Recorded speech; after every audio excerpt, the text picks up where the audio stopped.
Anyway, good afternoon again. I am Anna Boliani. I am outgoing president for the Vermont School Library Association, and I'm here this afternoon to introduce Meg Allison. Meg was raised in St. Johnsbury, Vermont, starting school at the old schoolhouse, Center School, through St. Johnsbury Academy, graduating from Colgate University in Hamilton, New York, armed with a BA in sociology and anthropology, and a yen to give back to her hometown. She worked at Northeast Kingdom Youth Services with troubled teens, who turned out to be not so much trouble as delights. Marriage and children followed, and she took time away from the workforce to read them lots and lots and lots of books. She accepted a position in Waitsfield at the Joslin Memorial Library's first children's librarian, which led to a job at the Kellogg Hubbard Library in Montpelier, which opened the door to her current role as the library media specialist at the Moortown School. Now, in her 6th year, Meg not only runs a vibrant and embedded library program, but is the technology integration specialist as well. She coordinates a one-to-one netbook program with every 4th, 5th, and 6th grader, as well as taking the lead role in project-based, fill in the blank, project-based learning initiatives in her district. She loves her job and is committed to ensuring that her students have the tools and the passion to succeed today, tomorrow, and for the rest of their lives. Welcome, Meg.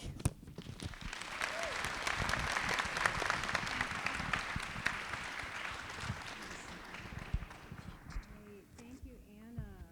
Is the mic right here? Oh, I'm sorry. I just put it down. It's all about the kids, you know. It's all about the kids. You're exactly right. Thank you, Anna, and thank you to the Dynamic Landscapes Conference Committee, especially Ed Barry and Donna Sullivan McDonald for asking me to be your presenter for the closing keynote. This is only my 2nd time at Dynamic Landscapes and only my 2nd time presenting. So I thought I'd bring along some company. It's definitely a lot more fun when you have company. I also want to thank all the conference attendees for staying, and I hope you learned a lot today and take away a lot of inspirations to bring back to your schools. I also want to thank the Moortown Elementary School for giving us this opportunity and providing a bus to get up here. Jason Stevenson, my guidance counselor, who coordinates our student assembly program and has been a key partner in using digital tools and helping to make this day happen for our students. I also want to thank, I see Sheila Rivers, our curriculum coordinator for the Washington West Supervisory Union, right front and center. Thanks for the support. And I also want to thank my students because I was at the DCF conference last week, and Kate Messner gave an amazing keynote. And she's just absolutely amazing. And what she said was that you can't have brave without scared. And I know that if I'm nervous, my kids have told me they're anxious but confident. They're nervous, but they feel like we're going to succeed. And, you know, the sky's the limit with these guys. So I just want them to introduce themselves to you. They're going to tell them your name and how old they are or what grade they're in and what they want to be when you grow up. Take it away, Jenny. Go ahead. Try it. Hi, my name is Jennifer, and I am 12. I'm in 6th grade, and what I want to be when I grow up is a paleontologist. Hi, my name is Lily May. I'm in 6th grade, and when I grow up, I really want to be a romance writer. Hi, my name is Chase, and I'm in 6th grade, and I grew up, I want to be a game warden or something to do with fish and wildlife, so yeah. Hi, my name is Erica, and I'm in 6th grade, and when I grow up, I want to be a scientist. Hi, I'm Chester. I'm in 5th grade. I'm 11, and when I grow up, I want to write TV shows. Hi, I'm Francie, and I'm in 6th grade, and when I grow up, I'd like to be a writer. Hello, my name is Bailey. I'm in 6th grade, and when I grow up, I want to be a wedding planner. Hi, my name is Hannah. I'm in 6th grade, and when I grow up, I want to do something with animals or helping people. Thanks, kids. I'll try to figure this one out, Chester. When all else fails, if something doesn't work, hand it to a kid. That's all yours, Chester. Figure it out. Make it work. Okay. So I put together a little prezi just to kind of frame. So our talk is called Transformative Technology at a School Near You. And what caught the attention of Donna and Ed was a speech I gave with Senator Leahy at the State House about digital technologies and the eVermont initiatives that are happening around the state to make every last corner of our state connected with high speed internet access. And I really believe it's crucial that we provide our kids with these tools and connectivity tools and the skills to use them, because it's essential for them in the present right now. We've learned that this whole 2 days of conferencing, how vital it is that our students have access to the tools, and also that their teachers have access to professional development. So we know how to use these tools to enable the best possible outcomes and learning and all that great stuff. In preparing for this, Jenny had sent me an email because I get really nervous about things. And so this put it in perspective for me. I don't know if you can read that, but Jenny had asked, so how many people do you think will be there? I just want to know because I do want to go. I said, I think there will be between 200 and 300 people. Eek. Jennifer says, no, that's not an eek. That's a wow, big meeting. I love that attitude, this wowness of it all. And this was enabled because we're a Google Apps school now. So we've just in March turned over the reins, and all our students who have their netbooks have Google Gmail accounts, and so I get this great email from Jenny. Also, I put up a wall wisher. I put the link out on Twitter, and where you can put in questions for us.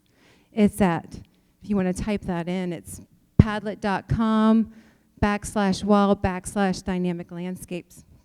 We'll hopefully get to some of your questions at the end. And also Twitter.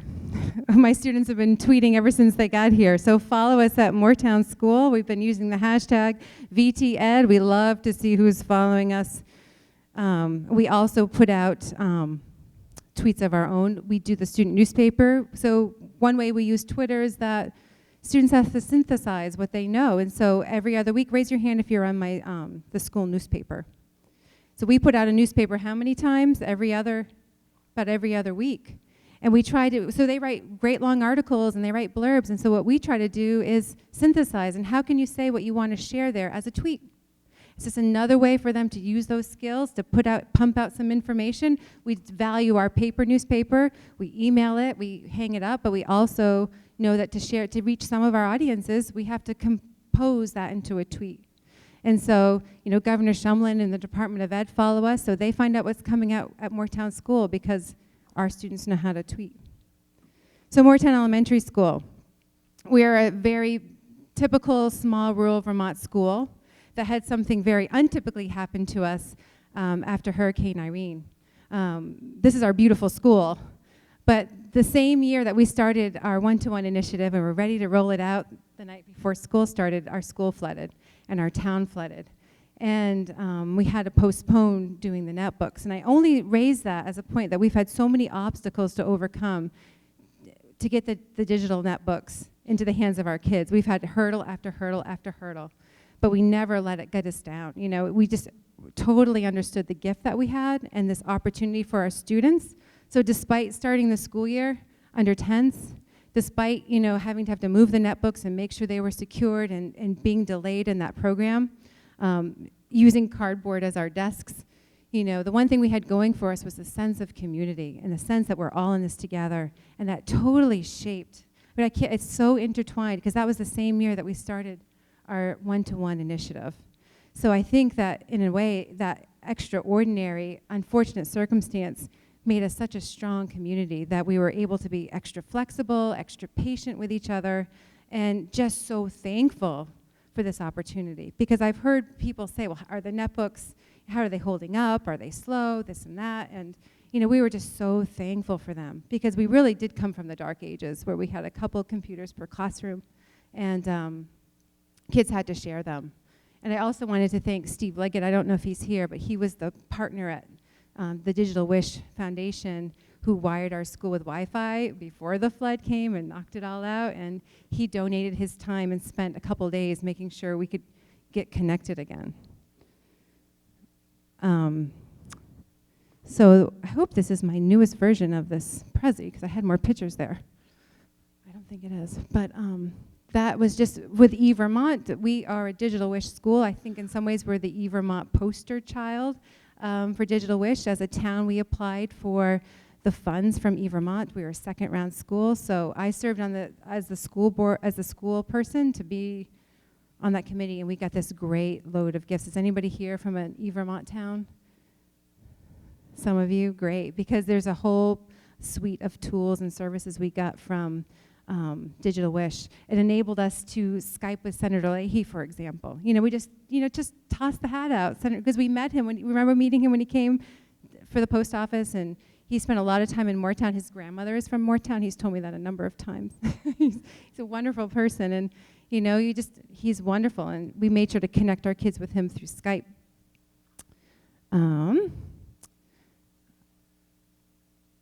So some of the things that we needed to water that foundation of having a strong school community and just great kids and great parental support, we got that from our educational community. The teachers all bought in and were excited. Now we don't have we have some people yesterday at Ira and was it Pam's keynote? They talked about having explorers and pioneers and settlers in your school. And we definitely had one or two explorers, a handful of pioneers, and a whole lot of people who weren't even wanting to settle. And yet, that whole sense of that we're all in this together has really raised the bar at our school. And so we have pretty much all settlers, a lot more explorers, and a lot more people just out there pushing the boundaries. You have to invest in resources and time. Digital Wish had weekly professional development in the classroom, so all our teachers got these same netbooks and sat in on all the same lessons, and that was key. So as we move towards a statewide one-to-one initiatives, we have to keep in mind the professional development piece is crucial. Flexibility, humor, and open-mindedness is essential, and a just-do-it attitude, the sky's the limit.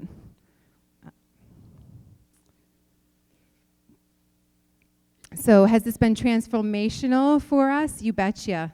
So how have we used our netbooks to enhance and transform student learning and understanding? How have we used technology not just as an aside or something to be integrated, but something that's embedded?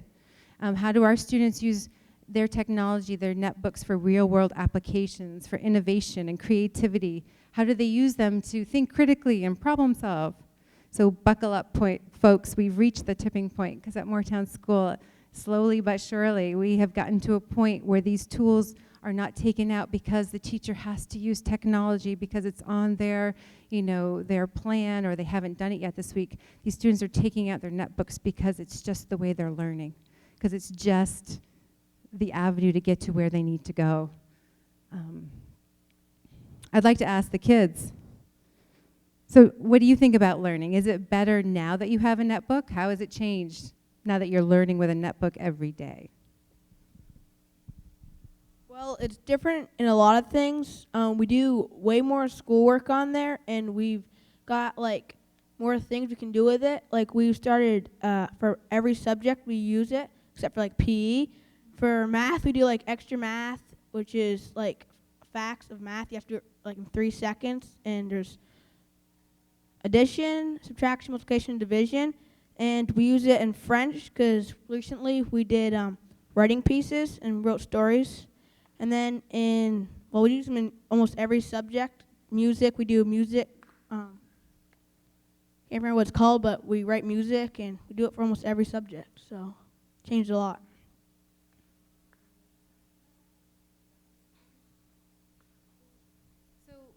So what are some of the challenges to using your netbooks? Because I know it hasn't been smooth sailing. Do y'all still have smiles? You also have your netbook. So what are some challenges? Because these folks need to know this, because they are thinking about making an investment in their schools, and they don't have a nice fancy eVermont grant. Well, our netbooks are really fun and everything to use, but it's really hard because we have to make sure they're charged 100% every night, because our battery meter does, well, it worked pretty good for the first year, but our battery meter does go down kind of quickly now, so. What happens if you come to school in the morning and your netbook's not charged? We're not allowed to charge them at school. We just have to use one of the desktops, which are really slow. So you bet you they're motivated to make sure they come charged in the morning. Any other challenges? Sometimes the netbooks aren't that super fast. And also, since they're like Dells, they get viruses a little easier than Macs or other computers. Anybody else? Any challenges? Jenny?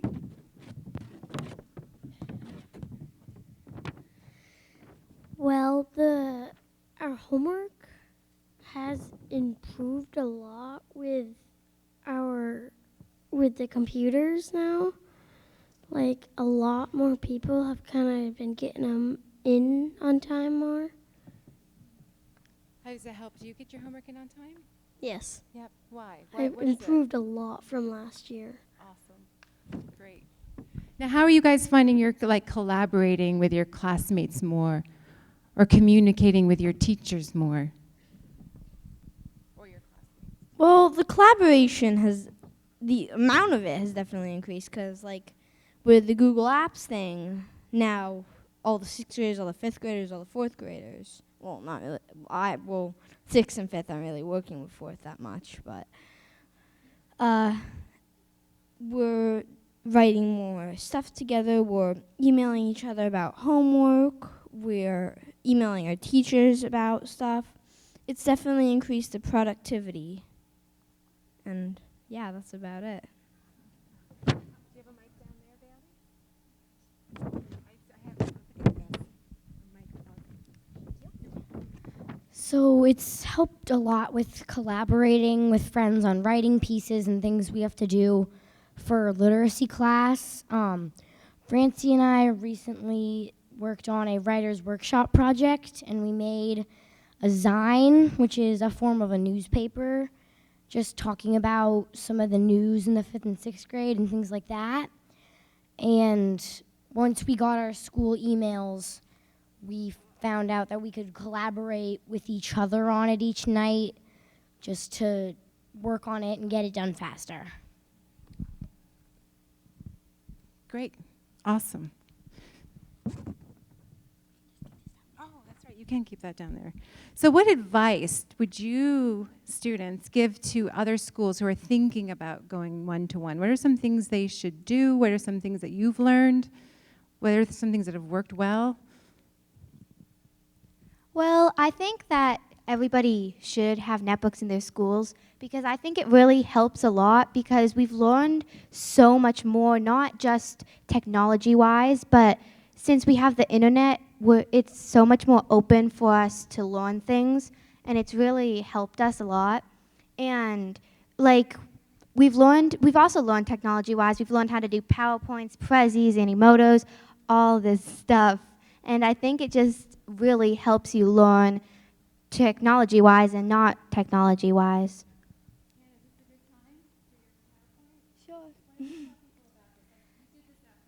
So, yeah, I did a PowerPoint at home because, well, I was kind of bored. So, yeah, so that's really all. No.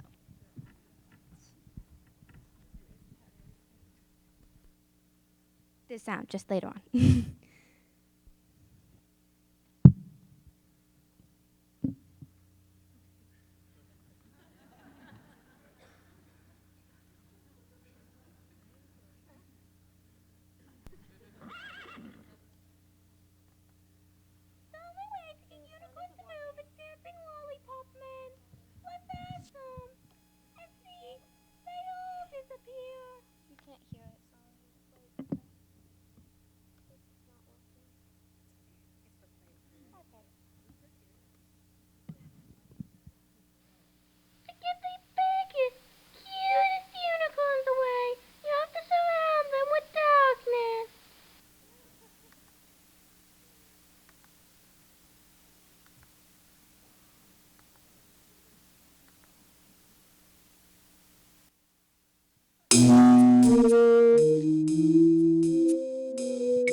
on the unicorn thing, that was kind of weird. Let's get on to another reason why PowerPoints are awesome. Another reason why PowerPoints are awesome is because you can do special effects with them. Let's see some.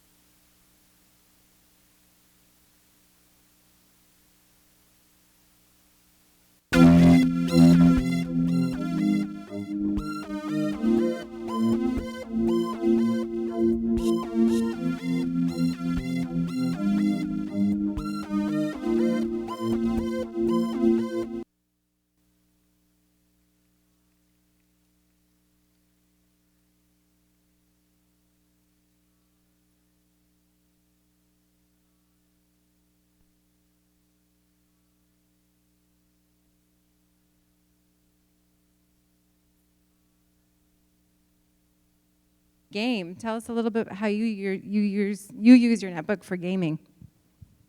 Well, I make games on this program called 3D Rad. You basically program it. Right now I'm working on like a car game, but I accidentally messed up the graphics. So right now it's kind of not really working, but it's fun.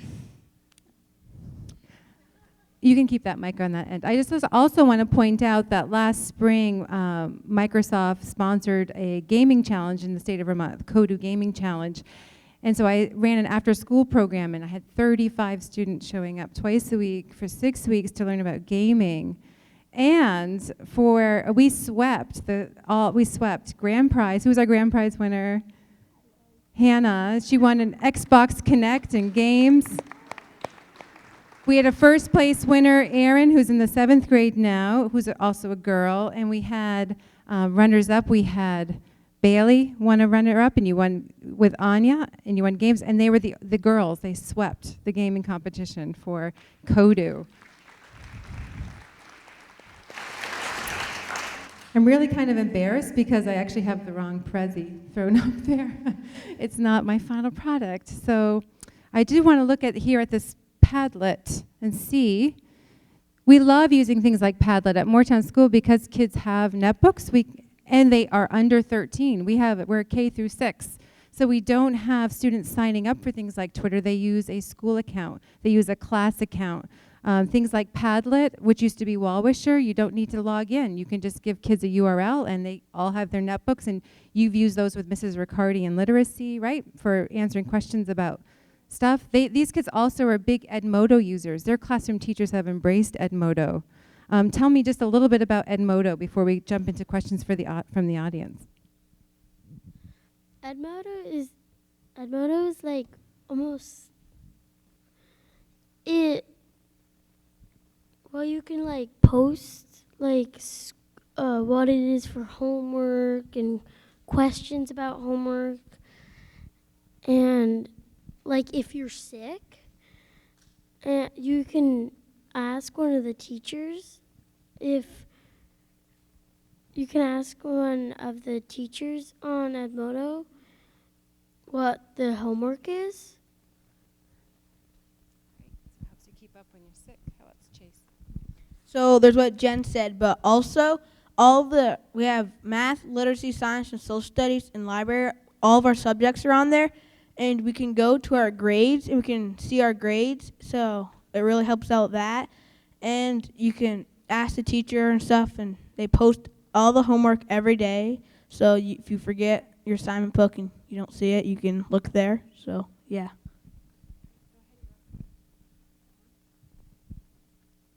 This one on? I don't think so.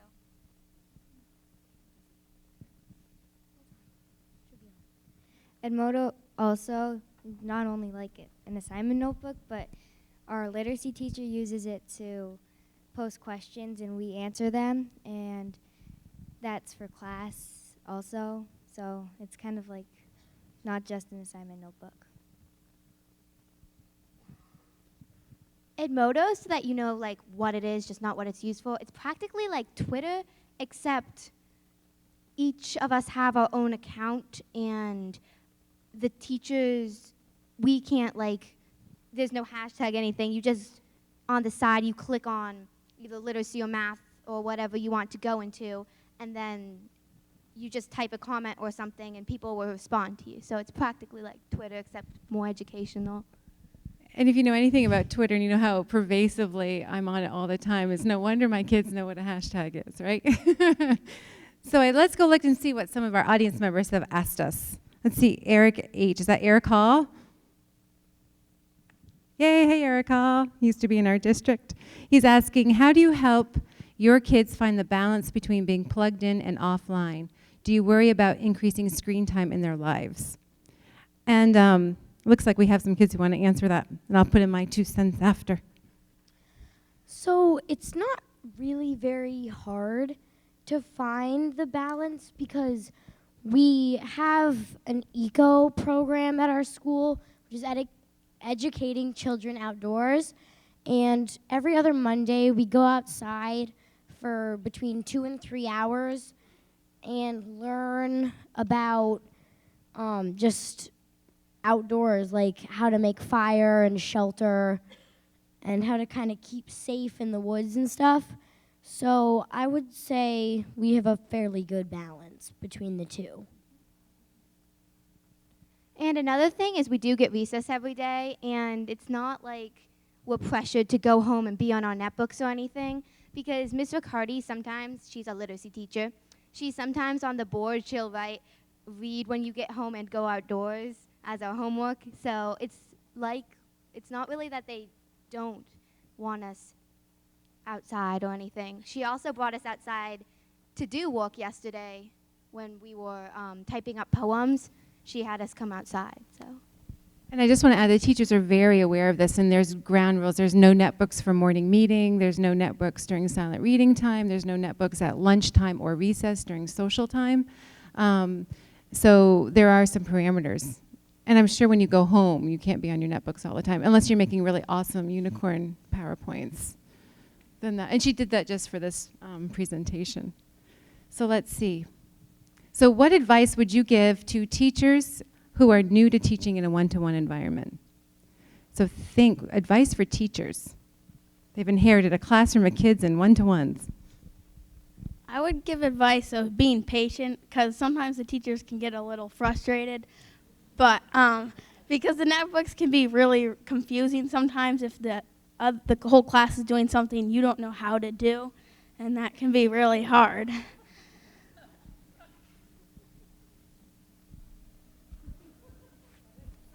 just want to end this by saying that the students at Morton School, our staff, our faculty, our parents, we're no different than anybody else. In fact, we have, let me see the mic.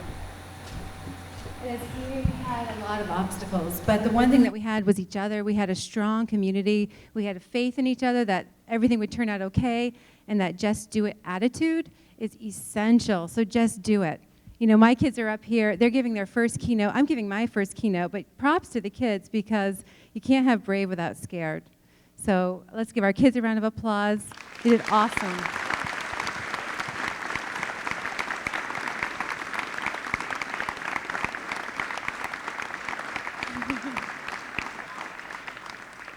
And you can find us on Twitter at Moortown School, where the kids will be live tweeting their visit to Ben & Jerry's in just a little bit. So if you want to keep up with what we order, and I'll give the reins back to Steve because we have door prizes, and I know that's really why everybody's here.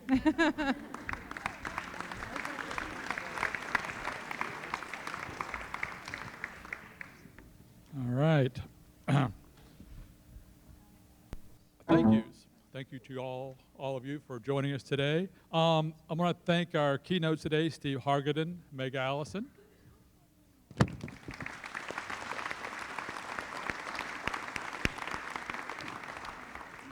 Also want to thank the staff at Champlain College. They've been wonderful here. I would also ask that all VitalLearn and BSLA members, board members, stand up to be recognized. They have put lots of work into this conference. Thank you, Meg.